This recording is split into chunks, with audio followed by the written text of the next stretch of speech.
আমি অসম ৰাজ্যিক মহিলা আয়োগৰ তৰফৰ পৰা বিশ্বাস যাত্ৰা কৰি আছোঁ। আপোনালোক সকলোৱে গমেই পাইছে ইতিমধ্যে। আৰু আমি জিলাখনত আহি জিলা প্ৰশাসনৰ লগত আলোচনা কৰি ওৱান ষ্টপ চেণ্টাৰ ভিজিট কৰিলোঁ। তাৰপিছত আমি শক্তি সদন আমি ভিজিট কৰিলোঁ।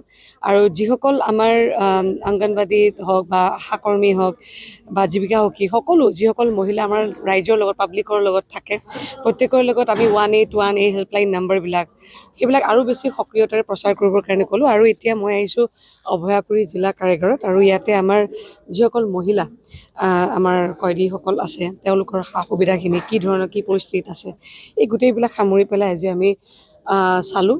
আৰু যিখিনি প্ৰয়োজনীয়তা আছে একদম বেছিক বস্তুখিনি সেই বেছিকখিনি আমি কিছুমান কৈ গ'লোঁ, যিখিনি আপোনাৰ চেনিটেৰী নেপকিন বা এই বিষয়বিলাক কি ধৰণে দিয়া হৈছে, হেল্থ চেকআপবিলাক কি ধৰণে দিয়া গৈছে, ক'ত ক'ত আমাৰ কি কি কৰিবলগীয়া আছে সেইখিনি কথা পাতিলোঁ। আৰু মই ভাবোঁ যে আমাৰ ভাৰতীয় সংবিধানত যিখিনি মহিলাসকলৰ অধিকাৰ আছে, ন্যায় ব্যৱস্থাত যিখিনি ন্যায় পাবৰ কাৰণে মহিলা এগৰাকী যিখিনি পাবলগীয়া আছে সেই ক্ষেত্ৰত আমাৰ মহিলাকে সদায় কাম কৰি যাব। গতিকে বিশেষভাৱে আজি আমাৰ বঙাইগাঁও জিলা আৰু অভয়াপুৰী আমাৰ এই বিশেষ কাৰ্যসূচীলৈ আজি দিনটো আমি শেষ কৰিলোঁ।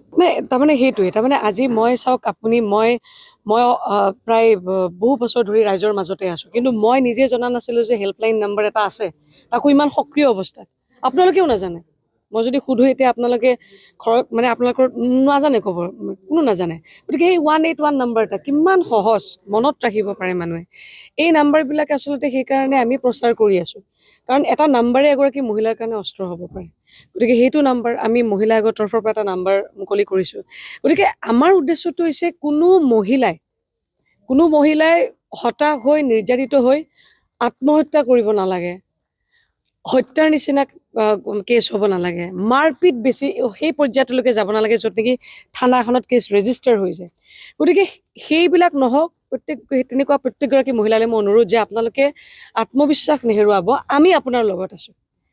আৰু এটা প্লেটফৰ্ম এখন লাগে য'ত মহিলাবিলাকে মনৰ কথাখিনি ভালকৈ খুলি ক'ব পাৰে, কাৰণ থানাখনত গ'লে এগৰাকী মহিলাই কোনোবাখন থানাত কোনোবা মহিলা থাকে, হয়তো তেওঁ ভাল পৰামৰ্শ পাই যায় বা কাউন্সেলিং হৈ যায়, কিন্তু প্ৰত্যেকখন থানাততো সেইটো সম্ভৱ নহয়। গতিকে সেই মহিলাগৰাকীয়ে ক'ত যাব, ক'ত সেই সুপৰামৰ্শটো পাব, সেই প্লেটফৰ্মবিলাক আমি দিয়াই আছোঁ। সেইকাৰণে আমি ব্লক পৰ্যায়ত আমি আমাৰ উইমেন চেলটো সক্ৰিয় কৰিব দিছোঁ, জিলাসমূহত মহিলা কোষবিলাক আমি সক্ৰিয় কৰিব দিছোঁ। সেইবিলাক যদি এটা প্লেটফৰ্ম যেতিয়া এগৰাকী মহিলাই পাব নিশ্চিতভাৱে তাৰপিছত সেই কেছটো আদালতত যায়নে, থানাত যায়নে, মহিলা আয়োগে সেইটো নিষ্পত্তি কৰে। গতিকে এনেকুৱা ধৰণৰ যদি এটা আমি পৰিৱেশ গঢ়ি তুলিব পাৰোঁ, নিশ্চিতভাৱে ব্লক পৰ্যায়ৰ পৰা যেতিয়া আহিব, গাঁৱৰ পৰ্যায়ৰ পৰা যেতিয়া আহিব, এইটোত সময় লাগিব।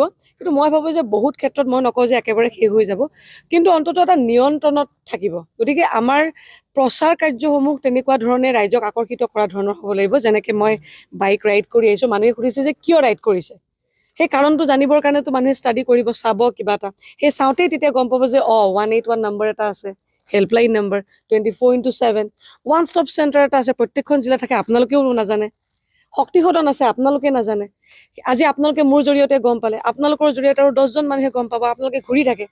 মহিলা কোষ আছে, বেলেগে জনা নাছিল, আজি আপোনালোকে গম পোৱা মানে আৰু 10জনে মানুহে জানিব।